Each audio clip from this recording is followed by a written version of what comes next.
Alright, recording. All good. You know, looking down a camera like this and recording a vlog-style video is kind of weird when you think about it. I mean, at this point, we're all used to it, of course, because we all carry around cameras in our pockets via our cell phones. But it wasn't that long ago that the idea of somebody filming themselves and documenting things from the ordinary to the extraordinary was kind of a novel idea. Sure, cameras and movies and film have been around for hundreds of years, but there was always kind of a disconnect between what was real and what was a movie. And in the case of horror, even if a film was absolutely terrifying, you could always remind yourself that it's only a movie, just like the trailer to The Last House on the Left liked to remind people. But in 1999, one movie changed all that. One movie proved that if you ingrain your film in enough reality, you can change how your audience perceives it. A group of filmmakers learned that if you blur the line between reality and movies just a little bit, you can change the face of horror forever. Oh yeah, there's a reason we're going handheld for this intro, because today we're talking about the Blair Witch Project. I'm Ryan Reed, and this is Fright Films.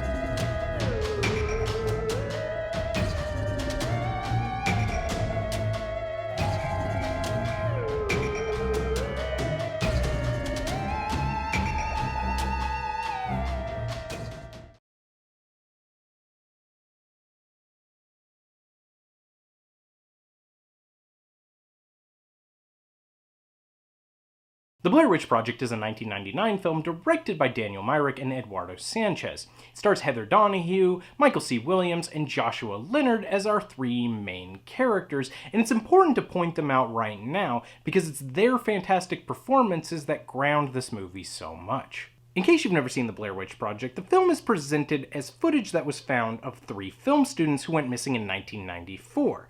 Heather, Mike, and Josh were filming a documentary in Burkittsville, Maryland about a local legend called the Blair Witch. Through a series of events, the trio get lost in the woods, and the last remaining footage of them shows their journey as the days go on while someone, or something, terrifies them at night. And that's really it. It's an incredibly simple premise that is executed incredibly well, and every piece of footage in the movie plays a pivotal role, whether it's minor things like showing little character personality traits, all the way to possibly explaining what might be going on in the film. Without spoiling anything, the film ends the way that footage of real missing people might, incredibly abruptly and without really explaining anything.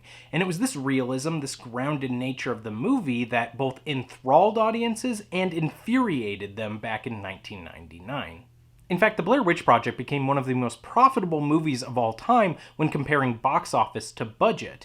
This little movie that was made for thousands of dollars, and the estimates all over the place, some people say $25,000, some people say $600,000 after marketing, this movie managed to make over $248 million at the box office and create the genre of found footage as we know it.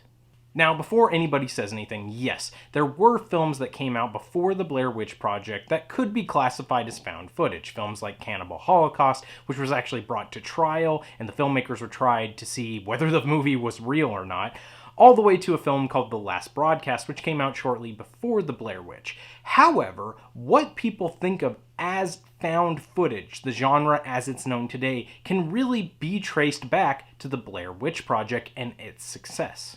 So how did all of this begin? Well, the directors, Myrick and Sanchez, were actually film students at the University of Central Florida in 1993. And these guys were fans of paranormal documentaries. You know, the type you maybe used to see on Discovery Channel or Travel Channel. They always found that these documentaries were way more scary than any of the horror movies they had seen. And they wanted to try and replicate this in a film. And so over the course of the next couple of years, they created a short outline detailing what would happen in the plot, and then they cast their actors using a casting call for a completely improvised film to be shot in the woods. Donahue, Leonard, and Williams were all brought on, and in October of 1997, they shot the film over 8 days in Maryland. Now, originally Myrick and Sanchez wanted the movie to play out like a documentary, and so they filmed a bunch of talking head interviews and investigation footage that wound up being used later.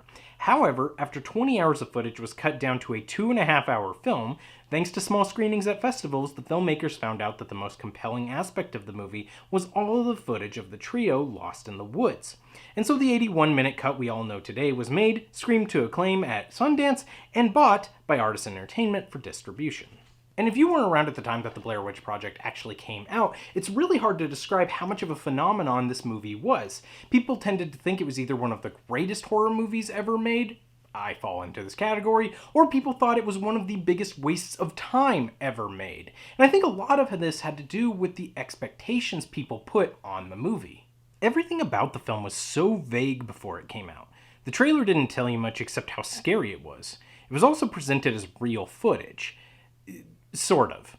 You see, the Blair Witch Project was one of the first films, if not the first film, to use the internet for viral marketing. And I know that sounds like an everyday thing today, but circa 1998, before the film came out, it was really hard to tell what was real and what wasn't. The Blair Witch website provided people with so much incredible backstory, photos, and crime scene investigation that even when the actors were interviewed on TV about the film, people still thought they were actually dead based on this viral marketing. Back then, if you missed an interview on TV, you missed it. It wasn't plastered all over YouTube for you to watch later. As a matter of fact, YouTube wouldn't be around for another 6 years after the Blair Witch Project came out. So the only other information you had besides the website was a Sci-Fi Channel documentary about the legend of the Blair Witch, which was also fake and ended up using a lot of that talking head footage that the filmmakers had shot for the film originally. So word of mouth and rumors quickly spread about the movie being actual footage of actual missing people. And I remember kids in my neighborhood talking about how terrifying it was and describing scenes that happened within the movie. However, it really doesn't take much detective work to figure out that the movie isn't real. I mean, after all, after the final scene, credits begin to roll that say directed by and so on and so on.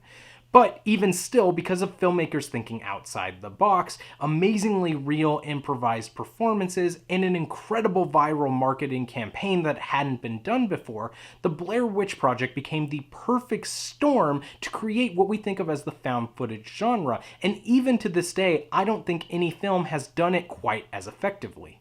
So even in 2021, what makes the Blair Witch Project so effective and so scary? Well, first of all, it's the grounded performances by your actors. You see, besides little secret notes they were each given each morning by the director to kind of know what their motivation for the day was, all of the dialogue, all of their actions, and all of their choices were made by the actors on the spot.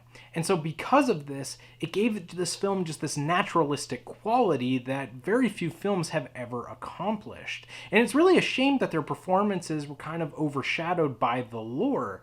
And that's not to say there aren't other amazing performances in horror, but here in the Blair Witch Project, you can hate, love, sympathize, and villainize each of these different characters at different moments. Some viewers find these characters incredibly annoying, while some find them compelling, and that's because they feel like real people. And make no mistake, these are real performances. Unfortunately, Myrick and Sanchez as directors made some choices that, being beginning directors, maybe they wouldn't make at this point in their career. Like, a good example was that they started to give the cast less and less food as the days went on because they thought it would give them more realistic performances. They also asked the cast to use their real names so that no one would get confused and say the wrong name while they were filming. But what they didn't realize is that Donahue, Williams, and Leonard were all actors. They knew their craft, they knew what they were doing. And so now, because of that choice, all of them became associated with their characters, not the people who they really are. Heather became associated with Heather Donahue. And people didn't realize that that was a choice. Those were character choices. The things that you like or didn't like about the character of Heather were all crafted by an actor.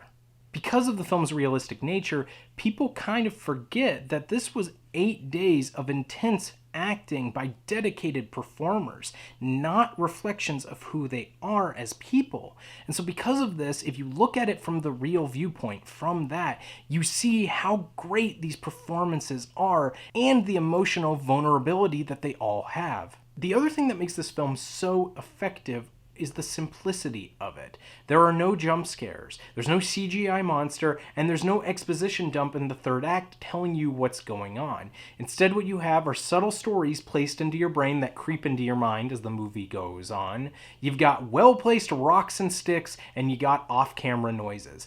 That's it, but it's enough to make the film incredibly terrifying.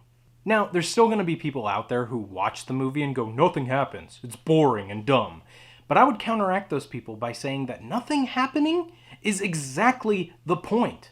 The movie's presented as found footage, so of course things aren't wrapped up perfectly. Also, you're only going to get to hear and see what the cameras capture. Heather, Mike, and Josh were actually running the cameras, and that just makes it all the more real and scary because we only see what they see. What is left up to the mind and the imagination is far more terrifying than what is shown on screen.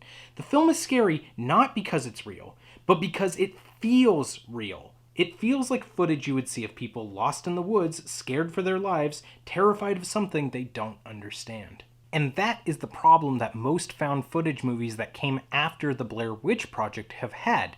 They never feel real. With the exception of a few minor low-budget films, they all feel way too polished.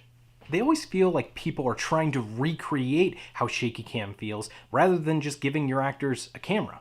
They always feel like the character moments are just scripted plot beats rather than real people in peril. The cameras always show way too much, and some filmmakers have even gone as far as adding music and editing into their movies, which completely ruins the point of a found footage movie. Also, note to filmmakers, when a camera starts running out of battery, it doesn't show a blinking battery icon in the corner on the recording. That only happens on the camera itself. And it's little things like this that boggle my brain. Even the Blair Witch Project's second sequel, 2016's Blair Witch, couldn't get this right. See, after the bizarre anomaly that was Blair Witch 2 Book of Shadows that tried to present it as like a regular movie, and not a particularly great one, we got 2016's Blair Witch, which wanted to go back to the found footage style. And while 2016's Blair Witch was technically a found footage movie, what we got was a film that was way too polished, way too script heavy, way too reliant on jump scares, way too reliant on illogical camera choices, way too reliant on supernatural backstory, and way too reliant on special effects. The first film made stickmen hanging from the trees and piles of rocks scary. This film couldn't even make an actual creature terrifying because they learned nothing from the first film. So to wrap this all up, The Blair Witch Project, to me, remains one of the greatest horror movies of all time. Not just as a movie, but from a marketing and filmmaking standpoint as well. It shows what you can do with next to nothing, and how sometimes limitations can lead to creativity. If you've never seen The Blair Witch Project before, you owe it to yourself to check it out. And if you haven't seen it before, maybe watch it again, this time with some fresh eyes. And if you know somebody who absolutely hates it, maybe show it to them before they go camping next time. And then, in the middle of the night when the wind rustles their tent, it suddenly will become a lot more creepy to them. I'm Ryan Reed. Go watch a movie.